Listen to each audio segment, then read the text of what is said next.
Okay, we have got to talk about the F word. No, not that one. Frozen. Because when it comes to fish, frozen might as well be a bad word. People do not want to buy or eat frozen fish. The research is really clear on that. But it's also really clear that this preference is total bull. Sorry, that one was all me. Let's dive in, shall we? This is MinuteFood. Now, if you're in a position to get your fish right off the boat or even catch it yourself, this video isn't necessarily meant for you. Although you should watch it anyway because it's awesome. This is going to be most relevant to those of you who, like me, buy their fish at a grocery store or a market. I'm also coming from a mostly US perspective here, although obviously the underlying science holds true no matter where you are. So now that we've gotten the official disclaimers out of the way, we can get to the good stuff.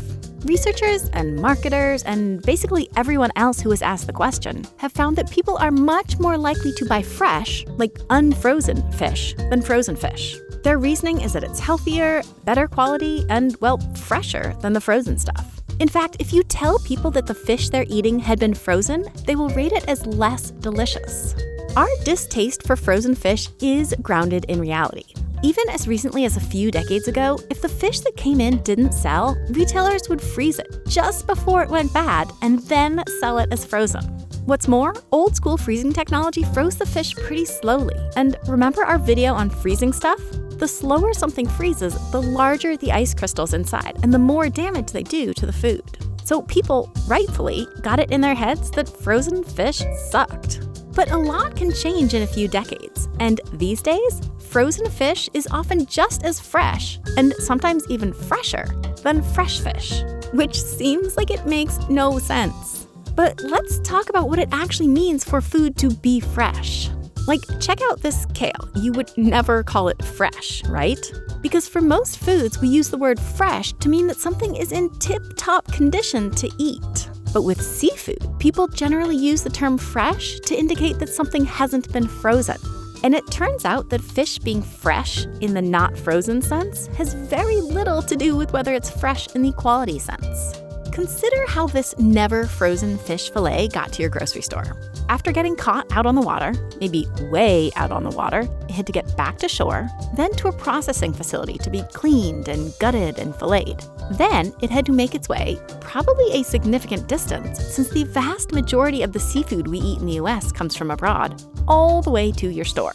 I did a lot of digging to find out how long this whole process actually takes, and although it depends on all sorts of factors, the answer is somewhere between 3 and 20 days. Yeah, almost 3 weeks. And we're not just talking inland locations here. Because of our dependence on imported seafood, this is often the case even in coastal cities. And as fish, like any food, sits around, biological stuff happens in there.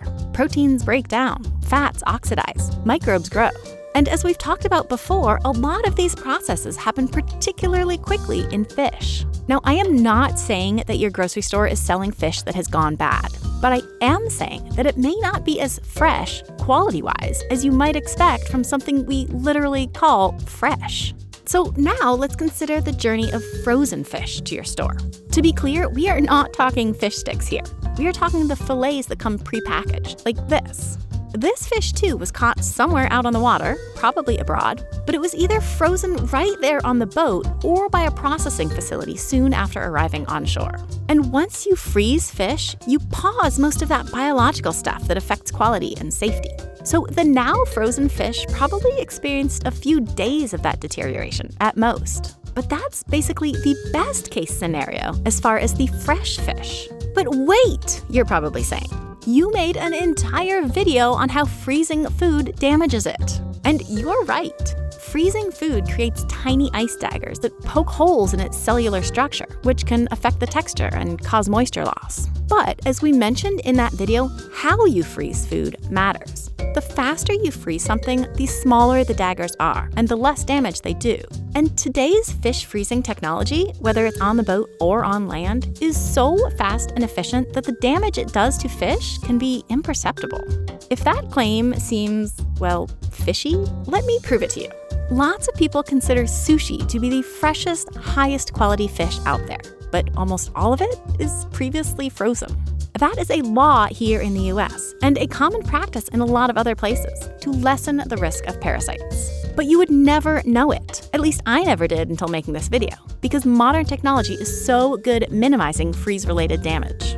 In fact, study after study after study after study, and I could keep going, suggests that under controlled conditions, consumers can't usually tell the difference between fish that's been frozen and fish that hasn't.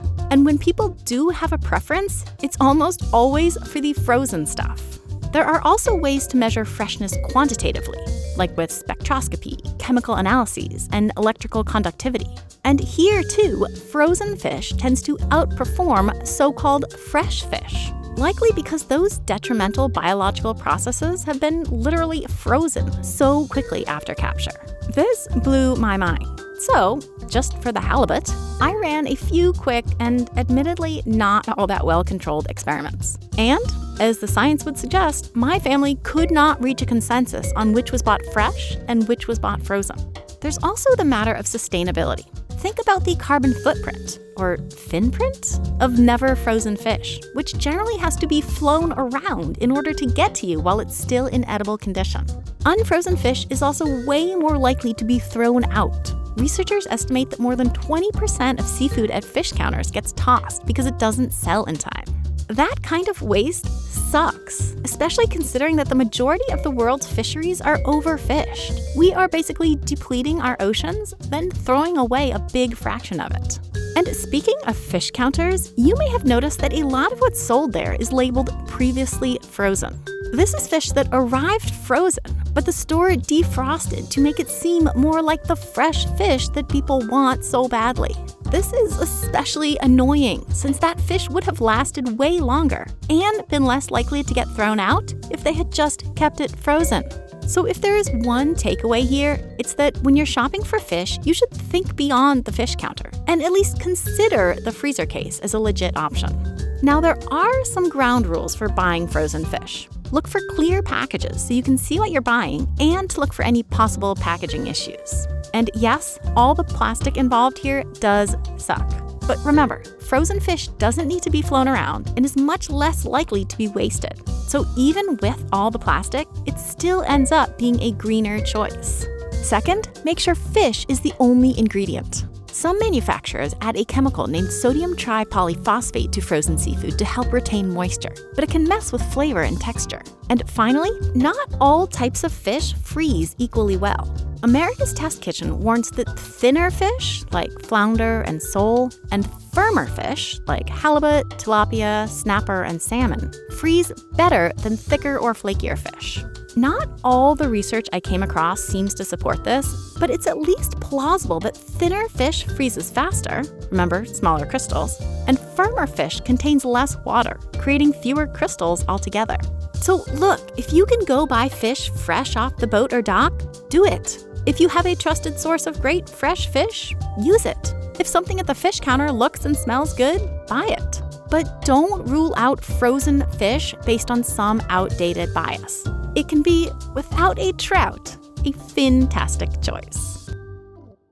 Now, my family doesn't just sit around taste testing fish. We also taste test everything that potential sponsors send us, and I am always wary about pre-made meals. But that changed when we tried 𝗀𝗃𝗃𝗃, a chef-to-customer meal delivery service. That's why they are the sponsor of this video. The meals are really delicious. I would order every single week just for this spicy ☂ wonton soup from Chef Nora Nolasco. You can choose from hundreds of dishes developed by award-winning chefs, including a lot of meals that I rarely, if ever, make at home. And right now, when my family is constantly on the move from work and school to baseball and basketball and art and music, 𝗀𝗃𝗃𝗃 is a lifesaver because we can sit down for a quick family dinner without spending really any time at all grocery shopping, meal prepping, or cleaning up afterwards. If you want to give 𝗀𝗃𝗃𝗃 a try, go to the link in the description now and get 50% off your first order of chef-made meals delivered fresh to your door. That is half off your first set of meals with code MinuteFood50. Plus, you'll be supporting us, and that is equally awesome. Thanks to you and to 𝗀𝗃𝗃𝗃.